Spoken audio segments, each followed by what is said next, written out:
You can still buy a lot of games on Steam, but most of them cost money. Lots of money, like multiple dollars. And earlier this year, I circumvented paying for stuff by diving into the world of free Steam games, playing one every day for a whole month. This time I'm gonna up the ante and play some games that each cost a single dollar USD. 50 games, less than 50 bucks, and some amount of hours later, I'm here now to talk about what I played. Just as before, I'm only playing full games and releases here, no demos, prologues, first chapters, etc. Also, I'm only counting games whose full price is $1 USD, or technically 99 cents, and not any games that are priced higher but are on sale for $1 or less as I make this video. I know that means I'll miss out on some titles that cost less than $1, but maybe that's for another time. If any of these games strike your fancy, then check out the description. I've got links to all the store pages so you can spend your well-earned dollar. That's all the preamble we need, so let's get started.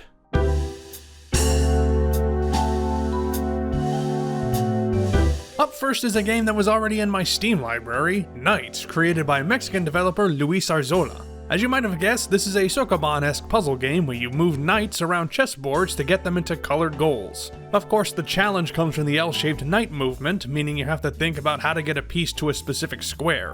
It's pretty relaxed, thankfully, no maximum move counter, and a calming ambient track to accompany you. In the last Steam game video, I said that Sokoban isn't in my wheelhouse as far as puzzles go, and chess falls into the same category. I like playing chess, and I understand the rules, but I'm just not wired to play it at a competitive level. Let's put it this way, I've lost to Martin on chess.com before, so that should tell you chess aficionados where my skills are right now. If you're like me, where those kinds of puzzles are hard to rack your brain around, fret not, it is surprisingly easy to fall into the rhythm in Knights. At least initially, the boards aren't so big that you get overwhelmed, even when some squares are blocked off so you have to take a different route. It also dutifully incorporates the Sokoban principle of moving correctly positioned pieces out of the way so you can get something else on the path. Sometimes a step backwards is a step in the right direction, as they say. Knights has quite a lot of content for a single buck, too. Nearly 100 pre-made levels and daily procedurally generated puzzles to keep you going. It's not a deep game, but it's a satisfying one, and well worth it if you're looking for a charming little puzzler to waste some time on.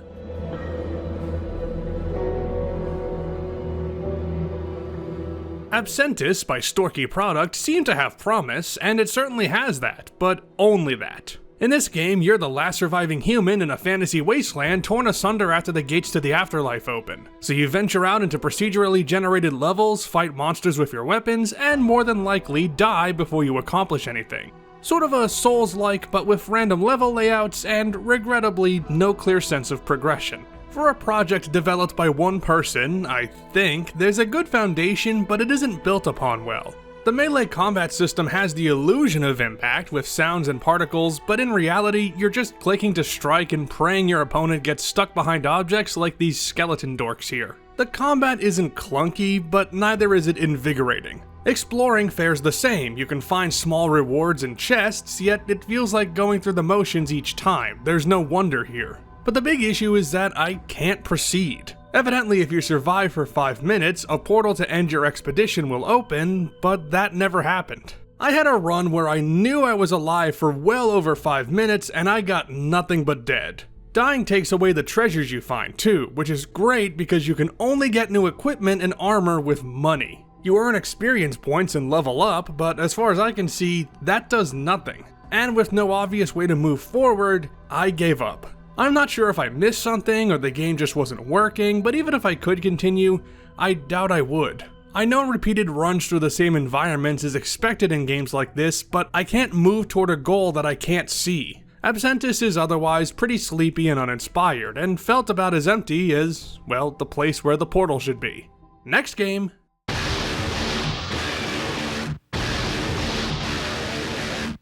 Want to play a game that you can beat in less time than it takes for me to talk about it? Quicker Flak, a project by Brazilian dev Walter Mercado, is for you. Because in this game, you've only got 90 seconds to make it through each room of a dungeon-type place with only your wits, speed, and a big heckin' gun to blast through enemies who have a desire to send you back to the beginning. Everything you've already seen on screen is what you get. It is a dead simple arcadey twin-stick shooter that is oh so very fun. And brutal too, as one might expect from how fast and violent the gameplay is. Violent in the sense of turbulent, I mean, although also the traditional definition because you gotta shoot all these guys to death. Okay, technically you don't have to kill anybody, as you just need to reach the goal to move on, but this game is not asking you to be subtle. Plus, that makes it infinitely harder on later floors because the enemies have the same guns as you and won't hesitate to use them, except when they do hesitate because the enemy AI isn't always stellar. Inevitably, they'll cut you down though, and the game loop is a tight enough hook to draw you in for just one more run. Then 10 more, then 100 more. Yet, I pretty much fell in love with Quicker Flak, and even though I couldn't beat it in the hour that I recorded, I kept going back afterward to try and get to the end. And I still didn't, but this got my adrenaline pumping nonetheless. It's a perfect fit for anyone looking for a rapid-fire game to pop on and spend a few minutes with, or a bunch of minutes if you get into its groove like me.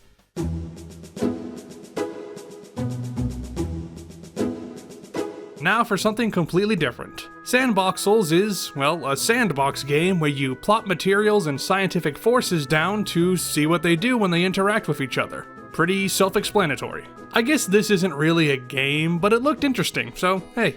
This has been around for a few years on the web, courtesy of developer R74N, but it only came to Steam in 2025 with a wider play screen, no ads, and evidently Steam Workshop support in the future. This is the kind of thing that I know I'd mess around with all the time in computer class at school, and I can see it as a great companion to a science curriculum. It has both real-time physics and objects that demonstrate key principles and interactions, and fun stuff to mess around with like fire and explosions. So on that front, it's successful, although you can only get out of it what you put into it. I only had so much time to spend with this one, but here's some things that I learned. Putting magma on a big steel spoon releases gases that electrify that spoon. If you drop a bunch of people on a field of snow, they instantly convert the snow into water and drown. Humans cannot survive being in a sealed area with acid gas. And bees explode into fire when struck by lightning. All scientifically accurate, I'm sure. It should be noted that the web version of Sandboxels is still available and is free, but the Steam version is there if you want a few more features and financially support the developer. Either way, it's a neat little tool.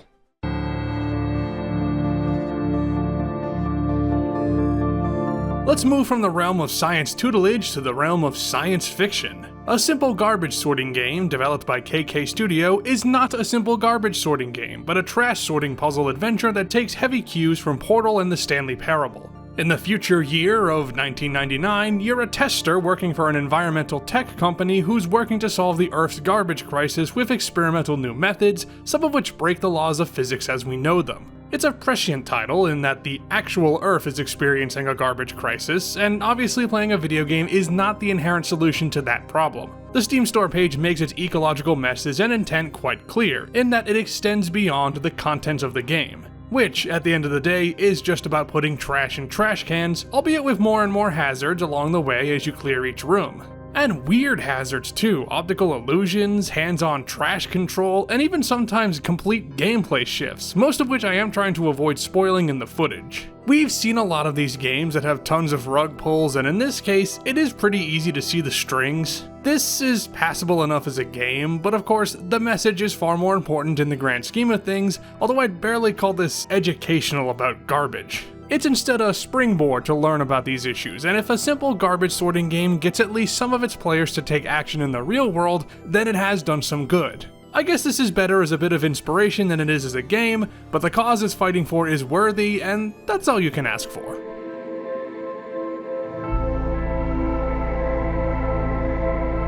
The next game on the list is Murder, a so-called short story by Peter Moorhead made while he was studying at the University of the Arts London. In this cyberpunk story, Tokyo police officer Motomeru Minori is assigned to investigate a murder, and, well, you do that. Kinda. I mean, I can't really say more without spoiling the plot, but take it from me, you aren't gonna get much from this game even if you're in the market for a quick point-and-click adventure. I'll start with a positive. The music by Kubrick is pleasant and the art is well done, with plenty of contrasting colors. That's all I like about this though, the rest is very underwhelming. It is the simplest point-and-click I have ever seen, reducing your inputs to clicking on nodes and highlighting the ones that progress the plot. You can't even move about the screen independently, it's all tied to the nodes. Never seen that before. But if this is being sold as a short story, let's judge it as such. This is a by-the-numbers cyberpunk police drama plot that attempts to dig into bigger ideas, but doesn't even scratch the surface. It poses questions that aren't new, and then makes the bold decision to not explore them.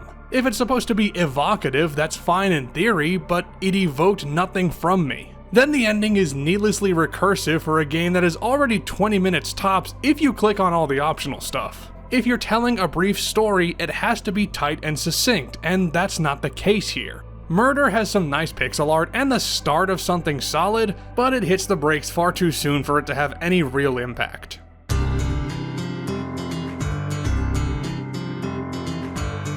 Not that I really needed this since I'm not a cat owner, but despite its name, How to Bathe Your Cat from Brazilian studio Fractal Projects is not very instructional.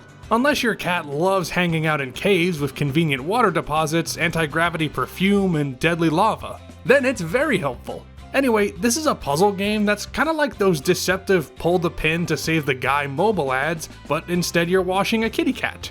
Okay, that's selling this one short. How to Bathe Your Cat is a decent idea done solidly and with more than enough content to justify its $1 price tag. I say it's solid, but that is based on a large swinging scale of puzzle quality. That's because this is a physics-based puzzler where the stages are not set up to work all the time with the physics on offer. You primarily move these liquid spheres around with bombs and divert the flow by blocking off packages with boxes, and that'd be fine if the liquid didn't act so unpredictable, sometimes going down the chutes I want and sometimes not. Usually there's more than enough globules to clean your cat in case you lose some, but this is a case where executing a plan is guaranteed to have some hiccups. That only affects maybe 25% of the puzzles though, most of the rest work perfectly fine. There are one or two that I think I solved by cheating though. This one in particular, that just doesn't seem right. But while the game definitely needed some fine-tuning, I'm satisfied with what I played. It took me about 90 minutes to clear all 40 levels, so it'll keep you entertained for a good while considering the price, even with questionable mechanics.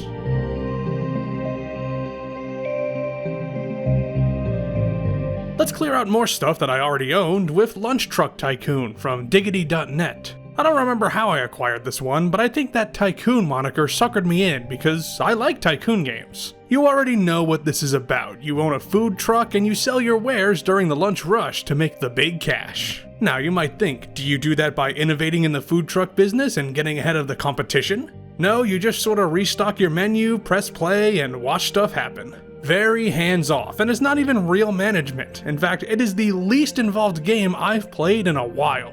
Basic things like deciding where to park your truck for the day, getting upgrades, and taking on events, which are very poorly implemented, are all there, but there's no sense of scale. No other businesses to contend with, no day-to-day operational struggles, no staff management, nothing. It's incredibly mobile game coded, and I'm not just saying that because the tutorial text literally refers to the ability to skip ads, although that was a big tip-off. I'll be frank, I couldn't take more than 15 minutes with this one, and I was being generous. Nothing else I can say. Lunch Truck Tycoon looks dull, plays dull, and in fact, is dull. Honestly, you likely inferred that just by looking at it, and your instincts are correct.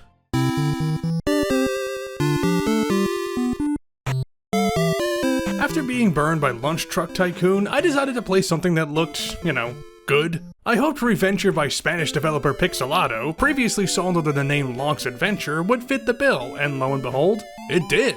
In this game, you're a hero in a fantasy world who's destined to save the princess of the land from a dark lord. But I mean, you don't have to do that, and very likely you won't, because this game has 100 plus endings on a sliding scale of complexity to unlock. Now, your engagement with Reventure depends on how willing you are to do the same things over and over again to find all the little differences. I don't mind that, but I can tell that going after every single ending would probably be torture. For context, I played this for an hour and got 21 endings, plus a few repeats to reset myself. Some of them are dead easy to figure out, but others involve random chance or take a long time to set up. And while that does give you more stuff to do, even in my brief playtime I could feel the strains of inflated, padded design. But the game was a cute little time waster, and while going for everything doesn't feel worth it, I had fun for the hour I played. Testing out my sword on the first guard I see, trying to use a cannon as a shortcut but blasting into a wall, accidentally unleashing a demon chicken on the land, the huge. This is definitely a quick dip game and not a long bath game if you get my meaning. Something you pop on for a brief bit and get the most you can out of it before you go and do something else. Take that for what it's worth, let's move on.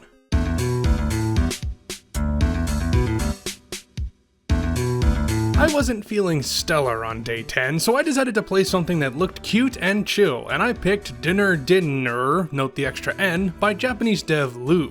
Safe to say I was tricked, because while I guess it's a little bit cute, it's not chill at all. It's a surreal horror adventure game where you and your roommate slash partner slash co-worker, I think, serve up customers at a diner late at night. All that low poly burger and hot dog goodness, Except not if you know where this game ends up. The closest thing I can equate this to is a hybrid of LSD Dream Emulator and visual novels, and also there's furries. I call this a horror game, and I guess it is, the Steam store description calls it that as well, but it's more unsettling than straight up scary. Unless you find philosophical dialogue examining loneliness and forgetfulness horrifying, in which case this will make you shit your pants. It's weird, quirky, and in some respects investing, although not without its share of dull moments. Even in the 20 minutes it took me to beat this, I still found all the wandering around a bit tiring, probably because it's rarely clear how you're supposed to proceed. That's all part of the experience, I guess, and it certainly isn't bad for what it is. Looking at Lou's Steam page, it looks like they have a lot of similarly styled games available that veer off in different directions, so if this looks interesting to you, you've got plenty of options. They have a style for sure, and while I don't think that style is exactly for me, I don't regret taking a bite on something new, even if it wasn't what I thought I'd ordered.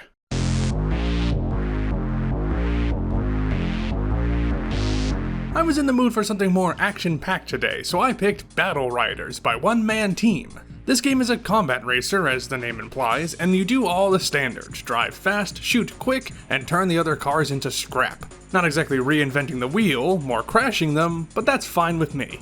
To be honest, I wanted to play a racing game today, but most of the $1 racing games on Steam are super generic and or made by game mill companies that churn shit out to maximize profit for little effort. Not the case here, mostly because this is the only game they've published on Steam. Should have called it One Game Team. I digress, the racing action is fine, as is the combat, although relatively simple. Understandable though, since I think this is an enhanced mobile game port, which explains why auto accelerate is a default setting that I switched off. There are plenty of upgrades for your car, with decent weapons like homing front-launching missiles and mines that you deploy behind you, which feel alright to use on these AI racers who are pretty dumb, and there's sadly no multiplayer options, even though there absolutely should be. It'd be nice if there were more environments too, or specifically fewer urban areas, because while there are lots of events, most were on a generic city track. There were some canyon levels, but even this feels extremely industrial, which I guess is par for the course with vehicular combat games anyway, and considering this game came out initially in 2014, it fits right in with the uber grey metal aesthetic that was all over the 7th gen. Battle Riders is exactly what I expected. It ain't challenging, and it certainly ain't deep, but it does what it sets out to do competently. It ticks off the checkboxes, but not much more than that.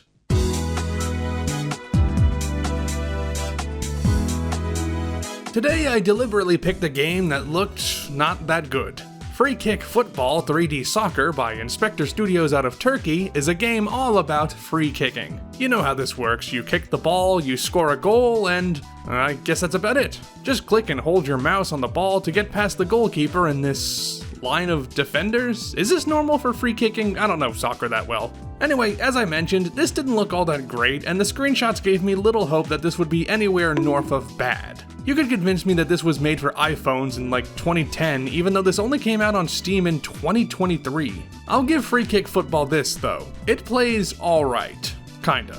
It did once I figured out the controls anyway, because the game doesn't tell you how to kick the ball. I had to find that out myself. Initially, I was struggling to get the ball anywhere past the goalie because I didn't realize that you can control the ball in the air with very realistic physics. Some real hand of God stuff there. And that's what led me to discover the ultimate tactic. Just keep holding the mouse button down. The goalkeeper seems to stay until the ball's basically at the goal when you do this, and when he does move, he just sorta trips? Guys playing worse than insert goalkeeper who sucks here. This still isn't worth $1, especially since this is it, no progression or anything like that, but you know, it's fine. Better than I thought it would be.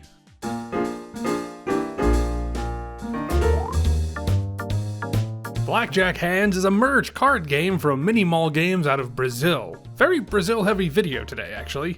This takes inspiration from Blackjack, but plays more like 2048, where you move cards around like blocks and merge their values together to try and beat the dealer or get 21. This is certainly the most basic looking game of the set I've played, and the minimalist aesthetic is fine, it's unintrusive. And the game has a clever idea. I really like Blackjack, and putting it in a block puzzle scenario is brilliant. I don't know if it exactly pans out though, because a lot of these levels were either too easy or felt like I was stumbling toward the solution. You've got a set score to reach by using all the cards, and beating or pushing this will advance you, so there is wiggle room. But if your card equals 21, you instantly win, which ties into Blackjack but also upsets the puzzle balance in the player's favor. Even on some later levels, you can get to 21 in 2 or 3 moves, and at least with me, I made this the priority over actually studying a good sequence. It's obviously intentional to tie into the theme, but it isn't nearly as satisfying as actually getting a good score and feels more like cheating.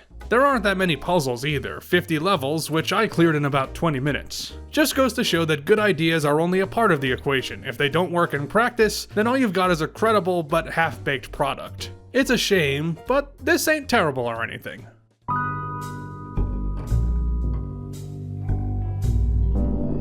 Next up is Tick-Tock Isle from dev duo Squiddershins out of California, and this should have hit all the right spots for me. It's a relaxed time travel adventure game where you play as Strike, a young man who accidentally travels into the past while repairing a broken clock tower on an isolated island. So he's gotta find his way back while also fixing the lives of the Kooky family who lives there. I say this should have hit the right spots because I do like adventure games, and this looked pretty cozy with its pixel art and gentle atmosphere. Maybe I just wasn't all there on the day I played this, or maybe the game isn't designed well, but I had a seriously hard time playing this one. This place was confusing as hell to navigate. It loops together like a lighthouse would do, which I guess was made to give you more freedom of movement, but not having a defined left side and right side of the house meant I continuously forgot where everything was. And that's bad news when most of the game is walking back and forth. There is an inventory, but no inventory puzzles. Strike will simply advance the quest if you have the corresponding item and hit the trigger, so there isn't any creative thinking required, just hit all the nodes in the right sequence and you're done. And I'd argue the unclear layout encourages brute forcing over actual brain power, which isn't a good sign. I confess that I gave up on this 50 minutes in because it wasn't connecting and, well, I had other things to do that day. Tick-Tock Isle would likely resonate with a certain audience, and if this looks interesting to you, absolutely go and play it. It just didn't hook me in, and I doubt it would no matter how much time I put into it.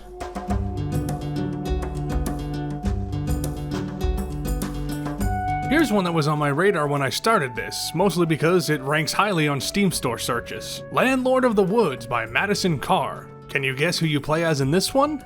Wrong, you play as a landlord of the woods. A new one, in fact, tasked with collecting rent and fixing your tenants' weird requests with physics puzzles. There's a cozy autumn atmosphere to this game that hooked me right away. The simple, intentionally flat graphics are very charming, especially with the muted, warm color palette and squiggly lines. It reminded me a lot of the fall seasons in the Northeast US where I grew up, which I always loved. Fitting then that I played this in the middle of a hot July. Interacting with objects is a quiet little joy too, with numerous types of puzzles that usually revolve around dragging and dropping. It is not the easiest adventure game I've played, and that'd be true even if I didn't play Murder for this video, but it is incredibly accessible in its minimalist mechanics. It feels more like a hidden object game than anything, really. You've got a checklist of rent items to grab in addition to all the main objects. And I never thought I'd say this, but I liked collecting rent from these woodland critters. Despite its dark forest theme, making friends with all these tenants made me feel warm and fuzzy inside. But I guess I'm just cursed to be duped by cute-looking indie games because while I should have seen the ending to this coming, I didn't and it made me feel bad. In a good way, but I can't say more without spoiling it. And Madison Carr even thanked me for playing at the very end. Me, specifically. This is for nobody else. Well, thank you, Madison. Your game was really, really good.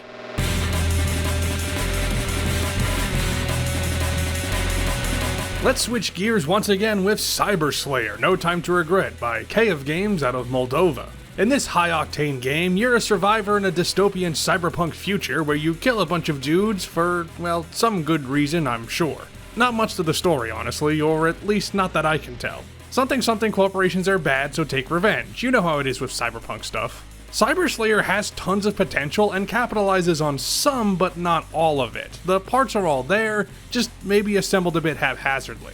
The focus on melee combat is nice, it requires getting up close to threats, fitting in well with the high-speed movement. The only ranged option you have is throwing your sword, which I kinda hate because it was too easy to just toss it into the void, but it does deal double damage, so that's cool. Sadly, this is also the buggiest game of the lineup so far, some clipping issues on a later level, occasional weird or wonky AI, and while this isn't really a bug, some of these buildings don't have collision but are definitely close enough to the actual level, so on a few occasions I leaped through a structure and died. Running around with a catchy dynamic electronic backing track was invigorating though, and the bright textures don't look too distracting in motion. I wish there was more though, there are only 10 levels and the last one was broken for me? I couldn't find a way to proceed, I think one of the power-ups doesn't spawn, but I can't say for sure. This feels more like a beta than a full finished project, yet it's a fun beta if you're in the mood for quick, aggressive action.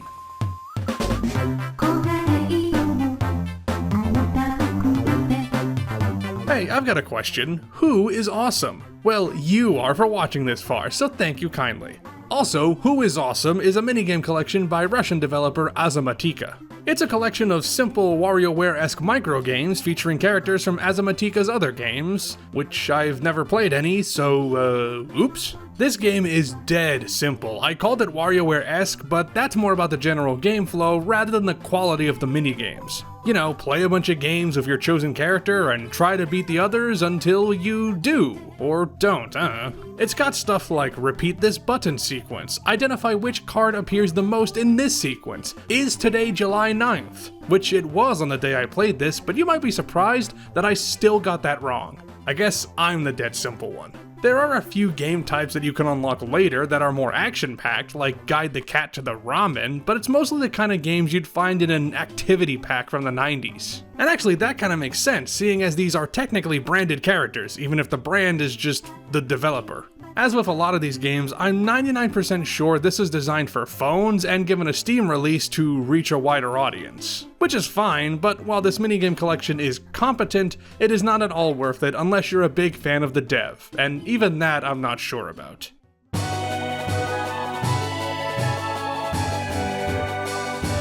Here we have another game that I already owned, Bit Blaster XL from Atom Vision Studio, the solo project of Canadian dev Adam Nickerson. I wanted something quick and arcadey, and this hits that spot, as it's an asteroid-style space shooter, which, I mean, you can get the gist of it just by looking at it, right? No real twist in this one. What you see is what you get. That's not surprising given that Atom Vision Studios' tagline is learning to make games by making games. I don't know how much Bit Blaster XL was meant to be a practice project, but it fits in line with Nickerson's other projects available on Steam. Simple, arcade-like, meant to be played in short bursts. It's got some cool weapons, like a trail of damaging particles and a front-facing laser, two of my favorites. And there are several ships to unlock and high-score-related achievements, so it does encourage you to come back. But for me, it was also easy to put down, and I don't know if I'll come back to it for a bit. To be honest, I'm just not a fan of the ship movement. I much prefer the Asteroids model, where it imitates a gravity-less environment, whereas Bit Blaster's automatic acceleration feels more quaint. Having to only worry about the speed and turning means the game can get more chaotic quicker, which is good and all, but that wasn't enough to make up for its tactile shortcomings. It all works, I'm not saying it's bad, and if you love games like this, it's well worth the price. I just didn't click with it at the fundamentals.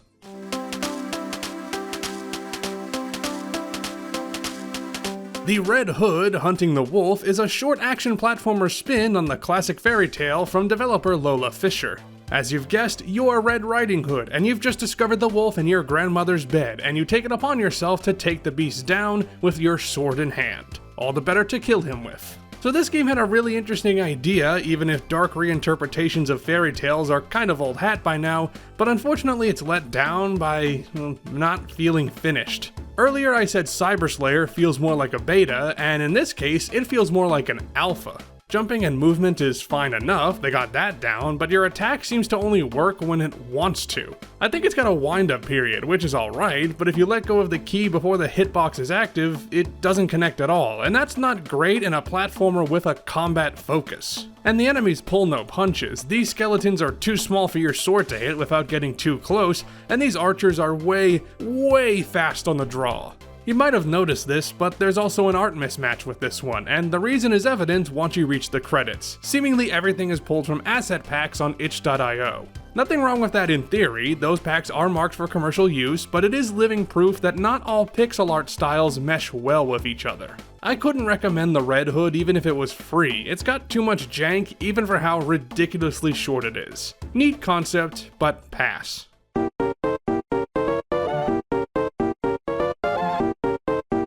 Seraph's Last Stand comes to us from Sao Paulo-based developer Sad Socket, and this one's a lot of fun. It's a roguelike bullet hell where you play as a wizard who shoots a bunch of enemies over and over again, getting a selection of power-ups between each wave to become more powerful while the enemies also increase in strength. This isn't anything super unique, but I don't know, I really got into it. The power-ups are great, especially enemies exploding into projectiles on death and being able to sap enemy health when you damage them. Your wizard man isn't all that powerful or resilient to start, but the upgrades scale relatively well in relation to the difficulty, although of course relying on random shop draws means that not every run will be a grand slam. I made it to wave 30 or so before dying on my best attempt, which is nowhere near as good as some of these scores on the leaderboards, but you know, I don't need to compare myself to people like Luigi Mingione. Admittedly, your enjoyment is going to depend heavily on your luck, because when I wasn't getting good upgrades, this was far more sluggish. When it hits though, it hits hard, or at least it did for me.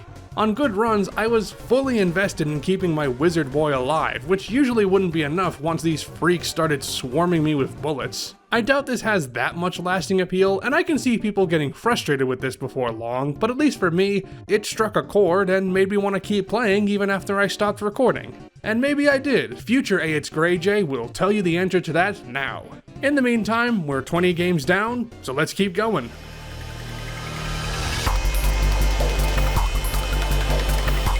Glass Wings is a parkour platformer by Violet Angel Interactive, and it might look familiar. In a white minimalist urban landscape, you run around rooftops and corridors, interacting with bright objects to jump, wall run, and grind to the end. Now I know what you're thinking, this looks very similar to Mirror's Edge, almost to the point of being a ripoff.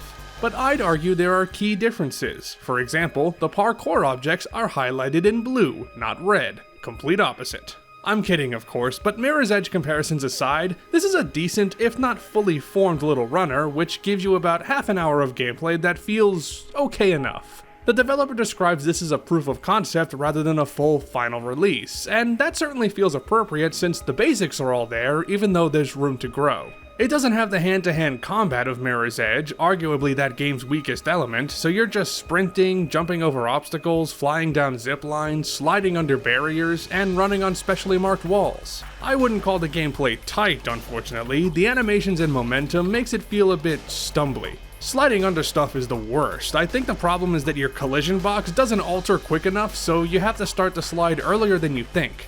The levels are alright, but there's only a handful, with varying levels of challenge, but never anything that felt all that clever thanks to the linear design. This game does have a free demo though, so if you're unsure about this, you can give it a shot for free. It's not the most interesting pick, but as a testing ground, it's going in the right direction for sure.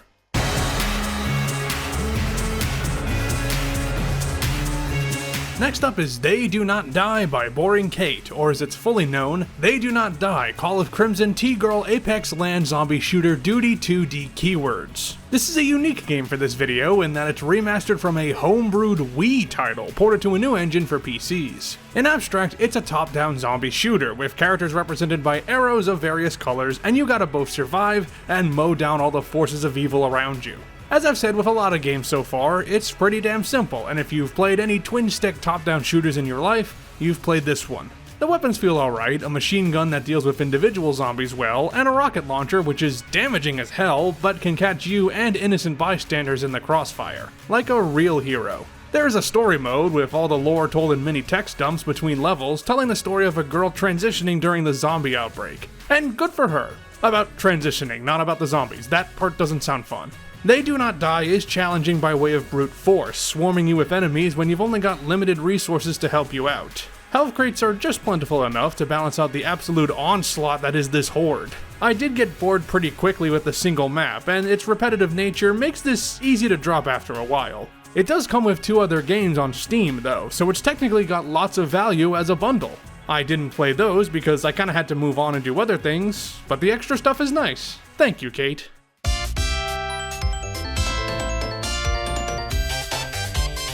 Comet the Astrodian is a retro platformer by Lonnie Bonner under Lunacore Games, released in 2016 but in the works for a lot longer. The titular hero, Comet the Astrodian, sets off on a journey to stop the evil space pirate Crater from destroying the star system. Evidently, this originated as a design blueprint that Bonner made back in 1994 when they were just 8 years old. Damn. You can tell that it's influenced by classic Sonic with its high-speed gameplay, level design with multiple routes, and boss battles. Also Comet's shoes, which are a dead giveaway. But I mean, when you're 8 years old, you tend to stick too close to your influences anyway, that's natural. I can't fault Bonner for going with the retro design all the way through, but that does hamper the game playing it in 2025. The levels are fine, but super easy to break thanks to the dash, which sends you soaring and recharges very quickly. So if the level doesn't have a ceiling, you can basically skip all of it, and I'll admit that the game didn't really encourage me to actually explore these places. I like the idea of this mechanic, but it needed more limitations as it was too easy to just fly past stuff in a way that classic Sonic tended to avoid. And the game's bland and sometimes broken platforming means actually playing these worlds is a bit of a chore. It's awesome to see a passion project come to fruition, I get it, and Comet certainly ain't awful, but it's firmly stuck in the past, too afraid to look past the problems of a derivative idea from childhood. I'm glad Lonnie Bonner got to make his dream and release it, and that should be celebrated. Beyond that though, not many high marks.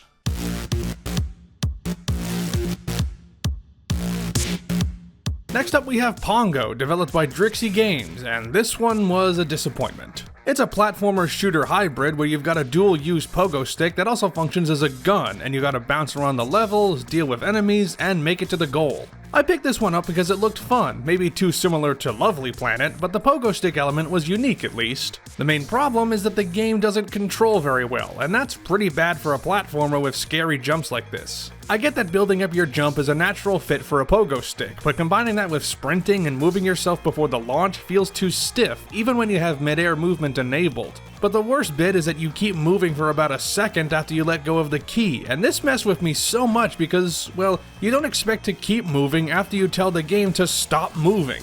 Carrying your momentum is one thing, but this weird inverted input delay is a pretty big nail in Pongo's coffin. The other gameplay mechanics didn't help much either. Shooting enemies is not very exciting because of the bad rate of fire, and all the power-ups just make traversal more annoying. And these are very granular levels too, reusing the same set of islands and just configuring them differently, but not that differently.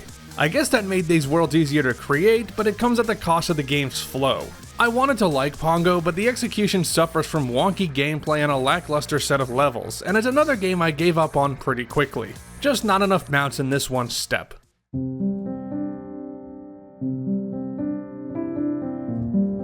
So today's entry is gonna be a bit different. I played Mountain by Irish artist David O'Reilly today, where you play as a mountain and watch yourself grow with time as objects collide with you and weather sometimes happens. It's not really that important. It's a simple desktop toy. Check it out for yourself if you want. Instead of talking about this game, I wanted to touch base with you about something and be real for a minute. In the middle of making this, I had a bit of a depressive episode that left me with zero creative energy for a good few days, which interrupted this video, the other videos I'm working on, and all of my other projects. I feel okay now as I say this, but I wanted to take this space to be candid and set aside the silly video premise for a second. It's been a rough year for a lot of people, and sometimes you need to set stuff aside to handle all that stress and adversity. And that's fine. Whatever you're struggling with, whether it be something core to your person or something totally irrelevant in the grand scheme of things, like a video on $1 Steam games, it's important to take a breather. Every problem seems like a mountain when you look at it from the bottom, but just remember, all mountains are surmountable and all mountains are finite. There, I tied this into the game after all. Anyway, I hope you're enjoying this video, and if it's brought you at least a little bit of joy or comfort, then I'm happy for that. Moving on.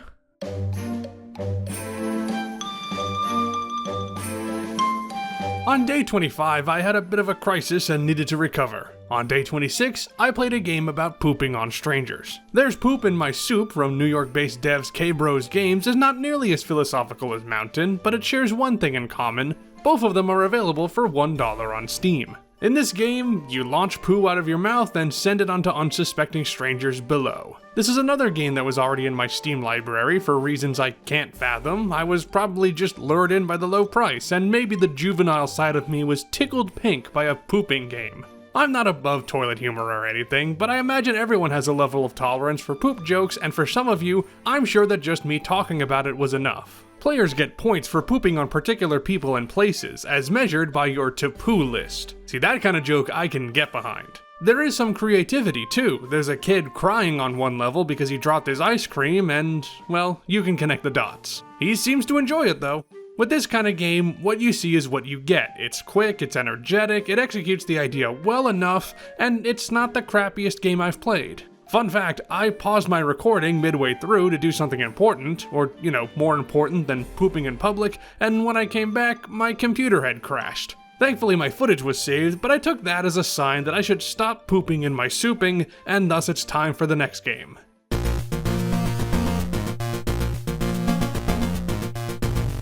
Here's a game by another Moldovan developer, Inner Silence by Volens Nolens Games, the studio name of Kiro Gurman. In this one, you're a guy, and that's all the story I could divine. It's a simple platformer with no context for what you're doing. I don't know who you are, why the game is called Inner Silence, or even what the end goal is. But I do know what game Gurman must have loved, and that's V. Because Inner Silence takes the gravity switching mechanic from that game and does it, differently.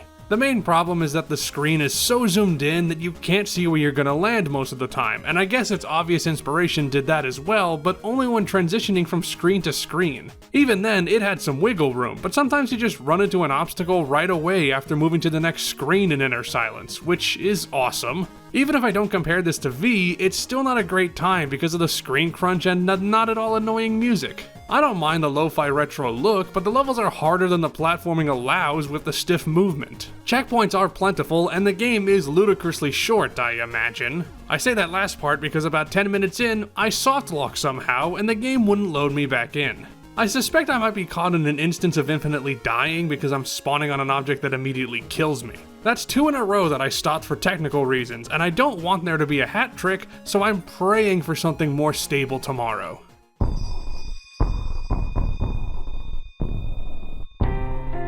Our next game is A Butterfly by Alien Melon, aka Nathalie Lawhead, perhaps best known for their work Everything Is Going to Be Okay. This game is a brooding, haunting interactive poem that touches on vague themes of loss and transformation in a surreal digital horror setting. You are, in fact, a butterfly whose goal is to learn how to fly in a wasteland of buried stone corpses. That's what you glean by looking at this on the surface, but as to what the game is truly about, well, that's up to the individual, I guess. This is admittedly a bad fit for this kind of video because it requires a more comprehensive look into the themes and message, and also since it is not an easy game to digest. I don't just mean that its tone and writing suggests something incredibly dark, although it does, but covering this game in 90 seconds or so doesn't do it justice. If you want to play it for yourself, it's about a 20-minute experience, and while it labels itself as horror, it isn't on the jump out and scare you variety, more the existential dread and pondering kind of horror.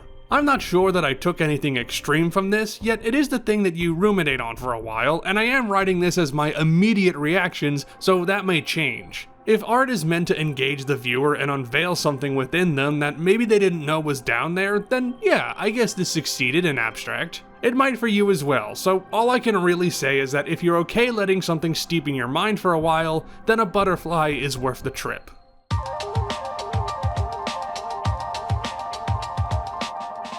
Let's try out a physics puzzler with rolling shapes from Vertex Games. I looked at the trailer and images and thought this was simple enough, a ball rolling adventure through some short levels. I was not expecting a full backstory about a parallel universe of metahuman characters called Rollers who need to save our universe from a catastrophic explosion of energy pouring through a black hole. It's a surprisingly in-depth story, and also sadly the most interesting part of Rolling Shapes because I found this one pretty dull. The game gives you different shapes in a progressive manner, starting with a sphere, then a cube, and then a rectangular prism so you can scratch your block sores itch. Remember block sores? It's back, in Steam form. Changing up the movement between shapes is all well and good in a tactile sense, but it means the game has no vision. The opening levels with the ball require no brain power, just basic platforming, and then you become a cube and go through these 3D mazes which are boring in their own way. Then with the rectangular prism, it transformed into a grid puzzle to activate all the tiles. Like I said in the first Steam Games video, my brain doesn't always work well with puzzles like this, and this is no exception.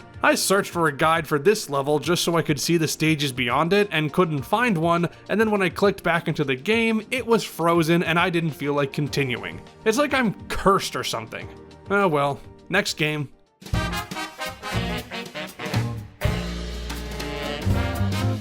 Next is a game by a developer I'm actually familiar with, Tori 3D by German developer Markus Horn, aka Cyactro. It's a platformer where you're a little baby chick and it's your job to, well, jump from place to place and reach the end of the level. Heavily inspired by retro platformers, as is Cyactro's brand, and I noted a particular Sonic Adventure influence in this, especially with those harbor stages. You know how all the cute looking games I've played today turn out to not be what they appear?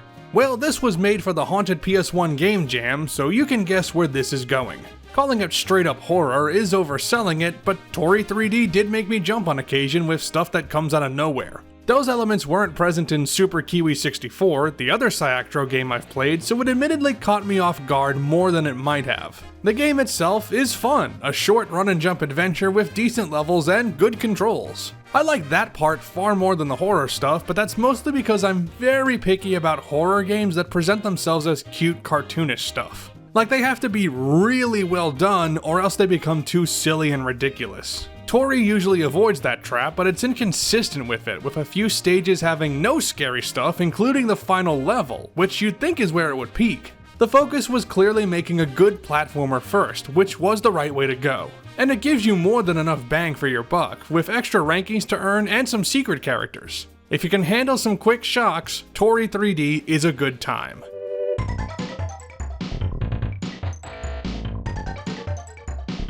For more retro stuff, I played Arcade Moonlander by Daniel Paul Griffin. Not too much to this one, you control a spaceship and you have to fly around each level, avoiding hazards and properly land on every station lest you crash and die. More or less a bog-standard lunar lander game with no easily distinguishable new ideas or twists. That's not necessarily a complaint, mind you, it just means that the game needs to have well-designed environments and challenges to compensate for just checking off the boxes. And Arcade Moonlander succeeds on that front, with solid momentum that's easy to understand and just difficult enough to master. With very few exceptions, your only obstacles are the terrain when you travel through caves and space stations and whatnot. Theoretically, your fuel is an issue, but at least with my playstyle, running out wasn't a problem for me. As it should be, the hardest parts are trying to squeeze your tiny spacecraft through just as tiny crevices and more than likely blowing to smithereens when an errant pixel touches another errant pixel. Forgive me if I don't have much specific to say on this one, but it doesn't require a lot of explanation. Arcade Moonlander does what it says on the tin and does it competently with 30 stages that will take about an hour. Just like Nights, it also has a procedural level generator to give you infinite replayability if you really get wrapped up in it. This isn't a sexy pick for a $1 Steam game video, but it delivered what I thought it might, a dependable, minimalist, Arcade Moonlander type game. So there.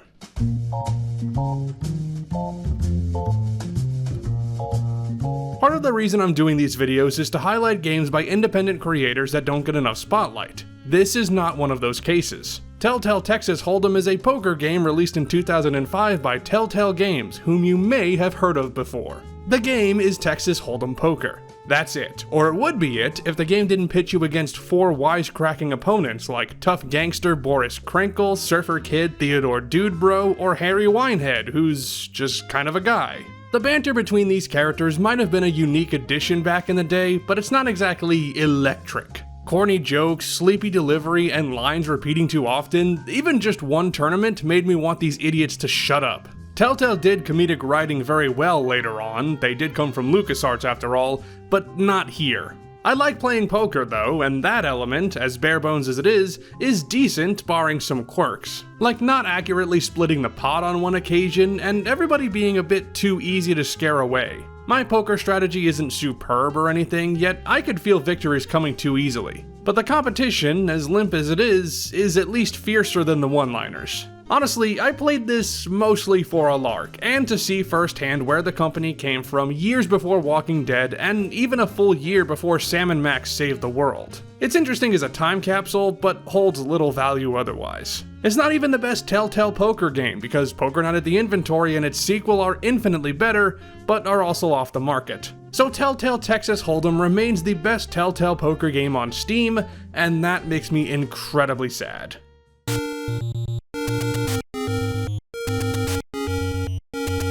Shotgun Legend by Jonathan Tyndall might seem familiar if you are at all knowledgeable of retro games. As this text crawl announces, a man named Eugene is looking for a truck tire rim in a junkyard, but when he finds one, he falls through a mysterious portal to a strange new world. As you do. Armed with his trusty shotgun, Eugene must travel the island realm of Loriam to battle evil forces and recover all 9 pieces of the Triforce. I mean the tire rim. If you couldn't tell by now, this is a giant send-up of the original Legend of Zelda, almost to the point of being a full-on copy. The big differentiator is the shotgun, and I'll admit, that sold me immediately because I love shotguns in video games. And this shotgun is fine for taking down enemies, not overpowered, and I like that bullet spread comes into effect over long distances. Otherwise, it's the Zelda staples, a large overworld to explore, hidden secrets, items to find like dynamite and crossbows, and of course, dungeons. Deliberately old school in that you don't have much direction and have to find your own way, or, get a guide. I avoided that temptation for my play session, and I was able to make it through dungeons 1, 2, and 4, but not 3 since I didn't find it, and find 1 or 2 secret rooms, and it was alright, I guess. It's hard for me to be excited by this since I find the original Zelda pretty boring, and following directly in its footsteps isn't going to appeal to me, shotgun be damned. That said, if you're looking for Zelda 1 with guns, well, this is right up your street.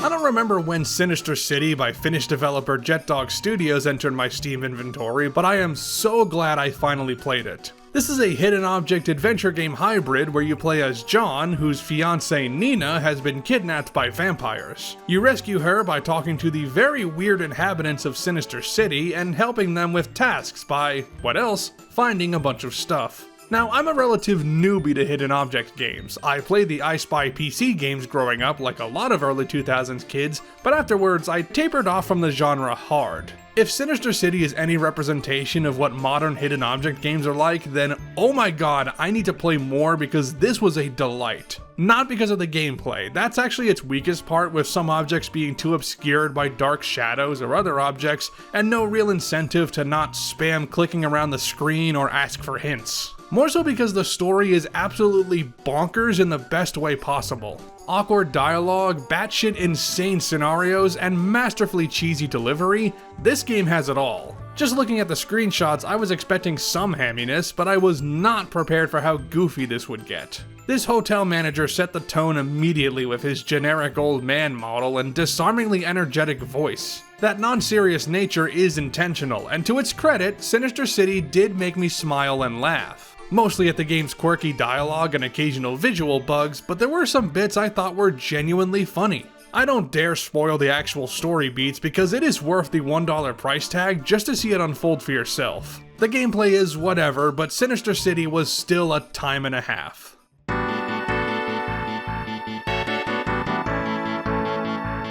Cyber Badminton 2020 by US-based developer Carebot Games sold me immediately because a badminton game sounded awesome. Also, it's another Pico 8 title, which I am always down for. In the future year of 2020, cybernetic badminton player Kai Ashira has to stop an alien invader from taking over the world by besting them at badminton because what else would you do? I don't know how many 2D behind-the-player badminton games are out there. I associate this style of gameplay with tennis, but if they exist and you've played them, this probably isn't much different. You have 2 shot types, one for a straight shot and one for a lob, and you gotta rally back and forth until the AI inevitably screws up, usually by not swinging or by hitting it out of bounds. Not very challenging, at least once I figured out where to position myself. Depth perception was an issue at first, but eventually I got the gist of it by just following the birdie's shadow. Once I did, however, the game became fairly repetitive. It's not the badminton itself, but rather how simplistic this video game version is. And you expect that with a Pico 8 game, yet even the basics like influencing the direction your birdie flies seems absent. Everything was just flying straight ahead, which worked, but wasn't exactly scintillating sport. That aside, this is a decent badminton game that lasts for, well, a couple of minutes. That's true of the story mode and arcade mode, which are identical, it's just that the latter skips the intro text crawls and the former doesn't. Whatever the case, Cyber Badminton 2020 fulfills the brief and was a good time waster, but not much else.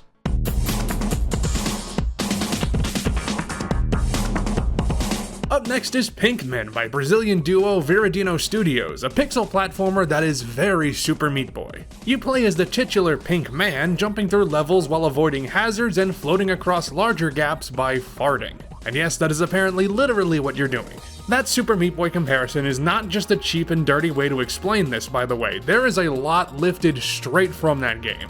Missiles that home in on you, teleporters, wall jumping, buzzsaws, blocks that disappear once you touch them, and it goes on. This is not a ripoff, I want to be clear, because none of the game's 100 levels are copied, but the influence is notable.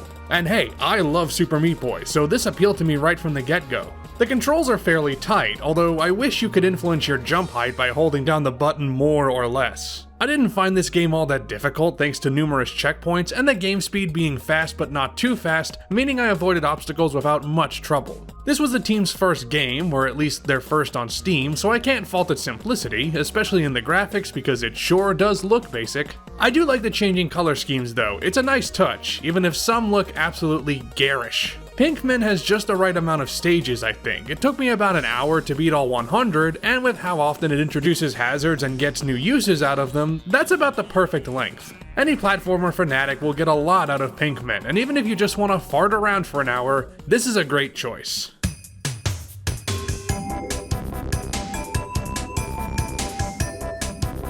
I've already mentioned in this and the last Steam video that tile-based Sokoban style puzzles aren't my forte, so you might be surprised that I checked out Shivering Stone by Double Misley, which is a tile-based Sokoban style puzzle game with a wintry twist where you push rocks across each level to land on holes that open up gates. Maybe it was the charming winter aesthetics that drew me to this, plus the promise of a relaxing atmosphere. And it hits that well enough, but you know, I was also getting into the puzzle solving too, at first. The main character moves a tad slow for my liking, and by that I mean it might as well be a crawl, but it was almost serene thanks to the soothing music and snowy scenery. But I only managed to play about 10 of the game's 50 puzzles because it took away all of my patience in a very specific way. See, while this is tile-based in terms of environment design, the rocks are not confined to a grid, so lining them up properly can be a pain. On top of that, or maybe because of that, sometimes these rocks just don't go down the path. There's weird collision bugs where these things stop in their tracks when they shouldn't. I don't know if the problem is with the rocks or the ground, but it breaks these puzzles and prevents what seem like logical solutions from working. Because of the sprite work, this can't be intentional railroading, so I have to conclude that the game's mechanics aren't coded right. Shivering Stone has a nice idea and is wrapped in a cozy wintry package, but the gift inside that wrapping sadly doesn't work as intended, so let's take a look at the next one.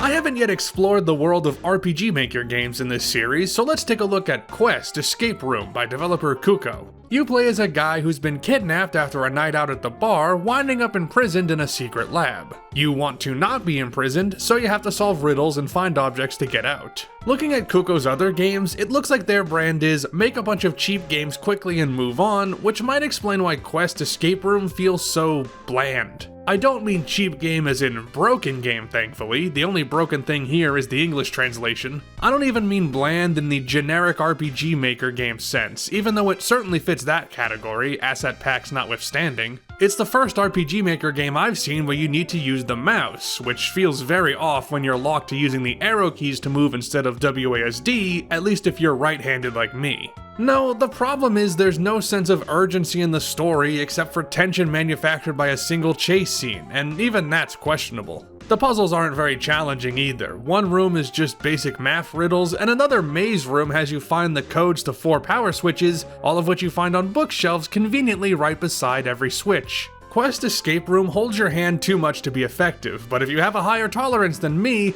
this and its 3 sequels are all available for $1 each, and even less if you grab the bundle. Me, I'm gonna escape somewhere else.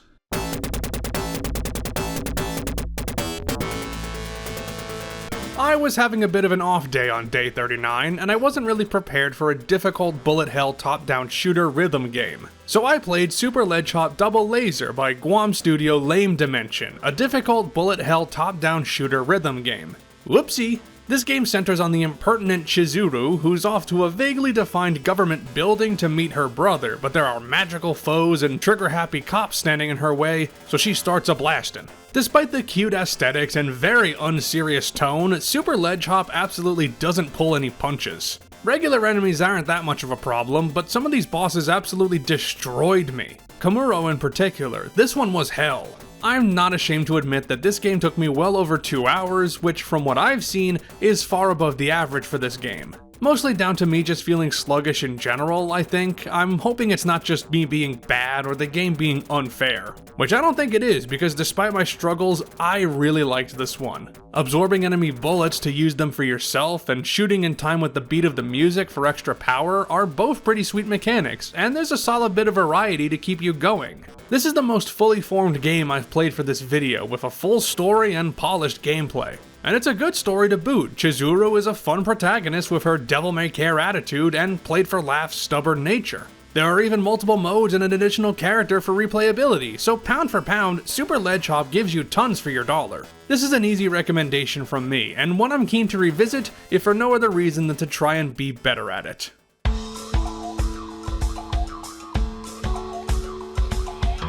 Alright, let's do this. Lovely Fox by Potato Chips is another game I already owned, but this was gifted to me years ago by my friend Strain42 and has been buried in my Steam library since. You are the titular Lovely Fox, and yes, that is an intentional double entendre, whose goal is to gather special flowers and take care of your grandpa. So why did Strain gift this game to me? I assume partially as a joke, as this is far out of my usual fare, and I think he knew that. Not that I'm against furry porn games or think that payment processors should have the power to dictate whether they should be sold on Steam, cough cough, but they aren't high on my tier list. And I call this a porn game, but I'd be hard pressed to call this saucy. Sure, Lovely Fox's huge hips sway back and forth when you walk, and there's one bit of innuendo involving a dance, but for the most part, it's no more sexual than an anatomy textbook. It may not be that sexy, but fret not, it's not a good game either. With a semi-large open world that's mostly empty, and platforming that is as stiff as this game probably thinks I should be, the gameplay doesn't exactly shine. Lovely Fox is clearly unfinished, and it hasn't been updated since 2020, so all I got to do was run around an empty clearing, talk to my grandpa, jump on a bunch of rocks, and then the game ends with Fox Jesus here, complete with shovel and rake crucifix. What is my life? Anyway, Lovely Fox wasn't good, but it made for a decent 90-second video segment, so thank you, Strain.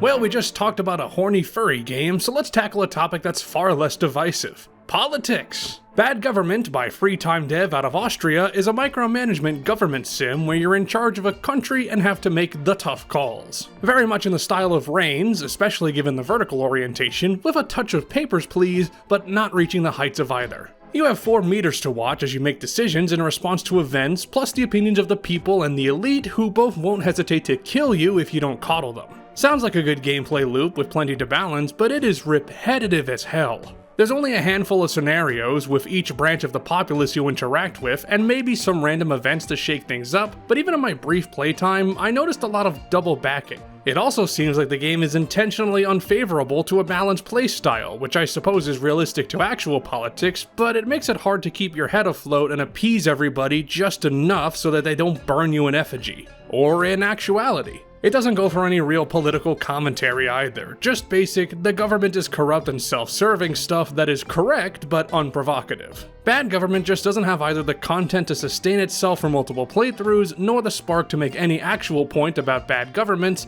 and that's about all I can say about it. Onward!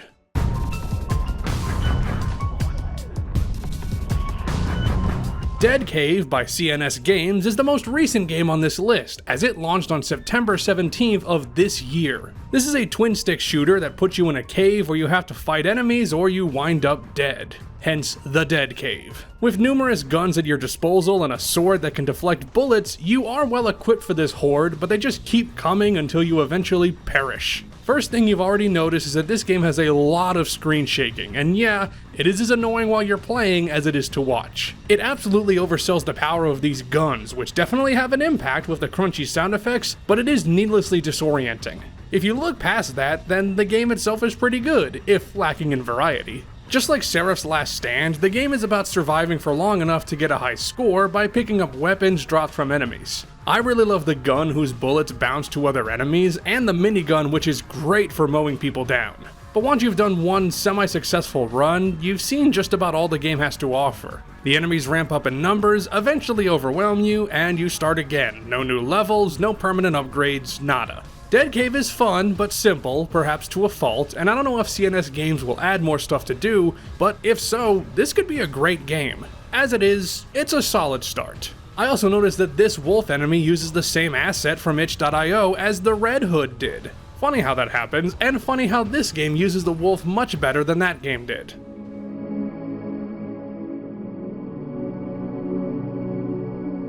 I'm not sure how to describe Entity by German dev and artist Arkoya, aka Raphael Wolf, released in 2018. Simplest way I can put it is that this is a walking sim that lets you move around a vaguely defined environment and watch the game's processing and rendering create art based on your movements. This is absolutely not the kind of game that is meant for this video, but I wanted a wide range of things to talk about, and that includes more abstract pieces like this. The idea behind it, according to the developer's vague and, dare I say, pretentious write-up, is that you have to let your conscious mind go and let the art come to you as you move. You don't attempt to make art from something you know, but instead find it from something you happen upon. In concept, I don't mind that, and I can get behind it as a toolbox. My issue is, and this might seem shallow, but I'm just not a fan of the art it produces. I like abstract art, I have some hanging in my home, but the pixelated burnt-in effect doesn't do anything for me artistically, except in fleeting instances, and even those barely invigorated any kind of spark. It's like the background of a Pilot Red Sun video without the sardonicism and taken completely seriously. The medium doesn't define the artwork but rather the canvas, and in this case, I don't want to work with this canvas. Entity is an interesting experiment, and given enough time, I'm sure it could make something that I'd be happy with, but not right now.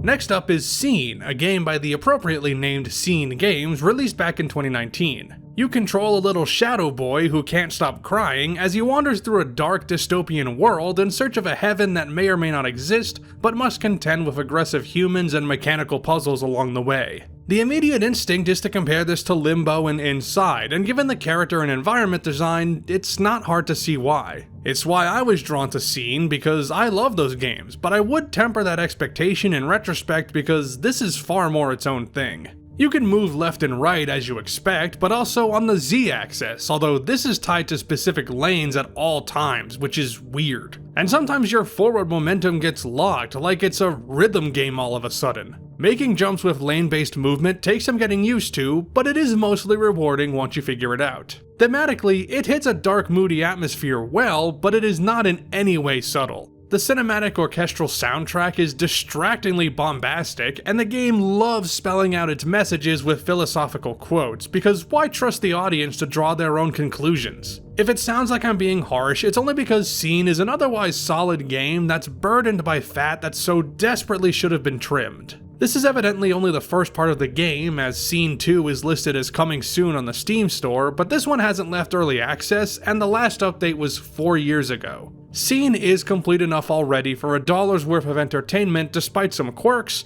so take that for what it's worth.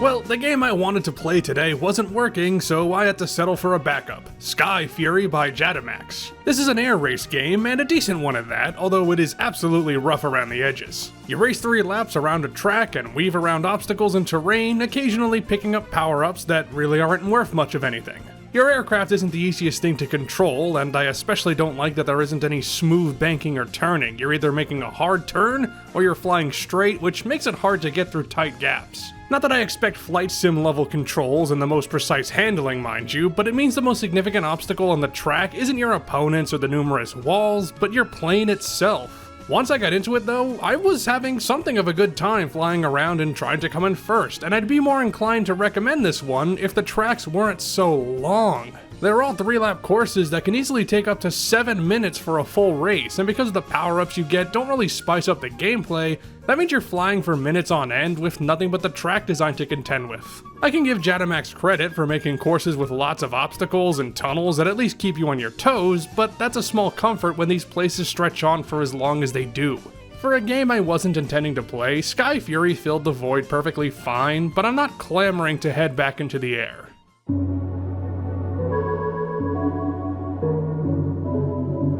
Today I played The Consuming Shadow by Ben Croshaw, aka Yahtzee. Yes, that Yahtzee. In this procedural survival horror game, you venture out into an apocalyptic Britain currently under the shadowy threat of an ancient god. It's your job to figure out not just how to steal the god away forever, but also who they are and what symbols indicate their presence. Given that this is a thoroughly randomized experience each time you play, and you have limited resources and combat abilities at your disposal, it's hard to come anywhere close to beating this within the short playtime I had, but across the hour I spent trying, and ultimately failing to stop this ultimate destruction, I was suckered in. This is a dark, twisted road adventure where you have to keep a mind on both your health and your sanity as you traverse through dungeons and face off against mutated enemies, finding supplies and clues as to the ritual that's meant to seal off the world from the impending darkness. Piecing all that information together while balancing your resources transforms this from a solid horror outing into a mesmerizing one. There's a handcrafted quality to The Consuming Shadow that I really appreciate, and as I expected from Yahtzee, it's brimming with tight and maybe a tiny bit overwrought descriptions of the world gone mad. Combat is a bit clunky, and this is far from the prettiest game I've played today, but the droning atmospheric noises, randomly generated environments, and deductive gameplay all kept me going,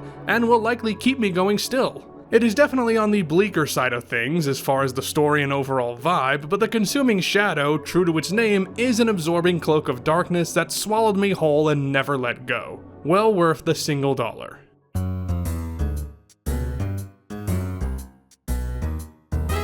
Now for the final game that I already owned before starting this video, Suits, a business RPG by Florida-based team Technomancy Studios. This is another RPG Maker game set in a dystopian bureaucratic nirvana where the populace is employed at a shady megacorporation that secretly controls everything you're allowed to see and hear. Which is an incredibly crazy fantasy premise and not at all like the world of today. Suits takes a surreal look at business culture and the oppression of capitalism, simultaneously admonishing its brutality while also laughing at its inadequacy, thankfully without becoming overbearing. It's not subtle by any means. There is literally a side quest that skewers left-wing and right-wing politicians with the grace of a subpar Simpsons episode, but its depictions of corporate greed and especially its enemy designs were compelling. The monochrome color palette obviously communicates a world sapped of creativity by money-making enterprises that tell you exactly what you need to do and will make you comply with force or otherwise kill you.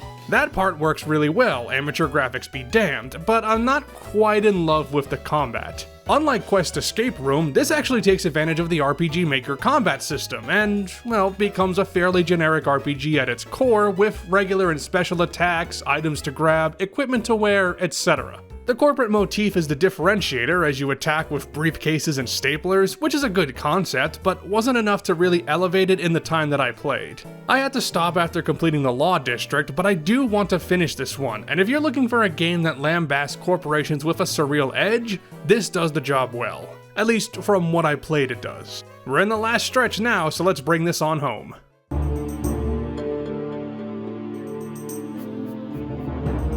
Now, this is something I was not expecting to find. Keepsake is an adventure game released by Canadian team Wicked Studios all the way back in 2005. You play as a girl named Lydia who has journeyed to Dragonvale Academy to find her friend Celeste, but all the inhabitants have gone missing. She meets up with the talking wolf Zack, who claims to be a transformed dragon, and the pair search the academy to find out what happened. This is another game I couldn't beat in one day, as this is a 10 or so hour adventure with a large area to explore. Dragonvale Academy is huge and winding, and while you have a map, navigation is a pain with all these fixed camera angles and pre-rendered backgrounds. Which I expected from an older point-and-click adventure game, but some of these camera angles really bothered me. As for the puzzles, the ones I encountered are logic-based. There weren't any inventory or dialogue puzzles, which I appreciate. The early ones were pretty easy, with a little bit of testing and trial and error, and I like that the game's hint system does tell you if you can't solve something yet before giving you any hints. I wasn't that invested in the story thanks to the stilted dialogue and delivery, especially between Lydia and Zack, but to be fair,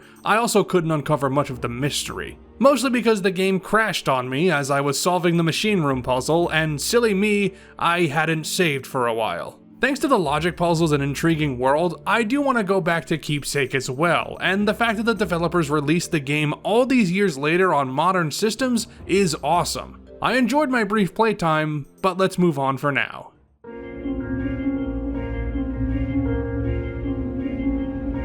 Vessels is a game by Local Space Survey Corps, a group of student developers at the HOTF Game Lab out of Austin, Texas. I haven't played many, if any, student games in this video, but this one won the Best Student Game Award at the Independent Games Festival in 2021. Nice! In this terrifying sci-fi game, you play as an airlock-bound prisoner on a spaceship who receives the power to possess others thanks to a voice now lodged in his head. And that's all I want to talk about with the story, because this game works best when you don't know what's going to happen, so if you're at all curious, I highly recommend playing this for yourself. This is perhaps the most uncomfortable game I've played today, but in a good way. It gets under your skin like a character-driven sci-fi horror game should. You have to talk with your crewmates to learn more about yourself, but to get the deeper tidbits, you have to manipulate their emotions and take advantage of their grievances with each other, and I was pretty unnerved while doing that. The entity in your head makes for a cruel companion too, with detached and dismissive commentary on the things we humans take for granted, and that emotional disconnect makes for a chilling and bleak tone. There are tons of little details to find too, reading over crew logs and reports and exploring your surroundings to try and make sense of everything. Vessels has a few endings, and you're likely to reach one in 1.5 to 2 hours, and if you're at all a fan of science fiction horror stories, this isn't one to miss. I don't think this team is doing anything as a group right now, but if this game is any indication, they are well on the right track.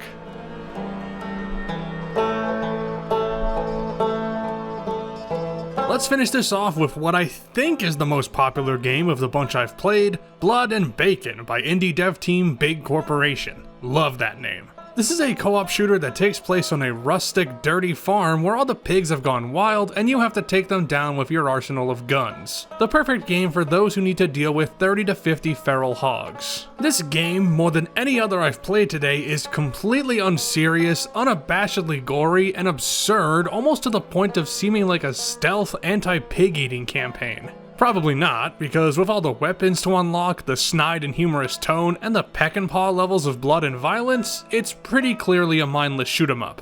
Which is fine, and I'm sure this would be fun with friends to play with, but I found it kinda underwhelming. Mechanically, there isn't much wrong with it, and I know I hampered myself by playing this solo, but the inherently repetitive wave-based nature turned me off pretty quickly. I'd be more inclined to like it if you weren't confined to a single space, but unless you head into the tunnels, which aren't open all the time, you're just running around the same farm space, killing the same farm pigs, and talking to the same farmer, who's content to yammer your ear off while he's stuck up on that barn wall with a pitchfork in his gut.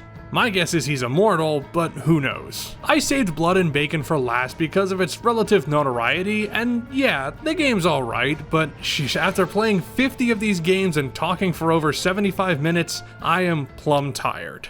And with that, we've come to the end. I've been working on this since the beginning of July, and had to take various breaks for various reasons, but it was a lot of fun.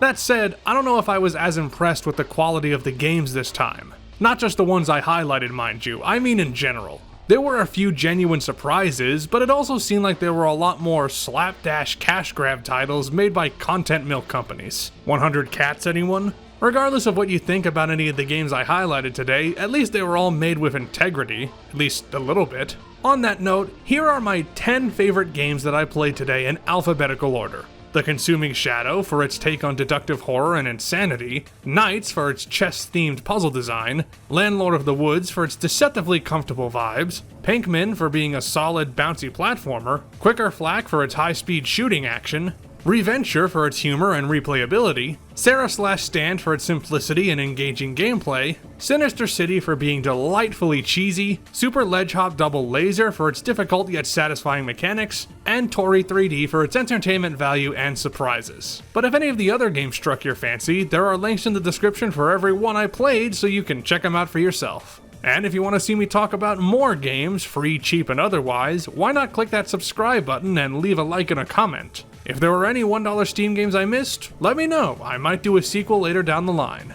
I'm GrayJ, and I'll see you some other time with more silly things.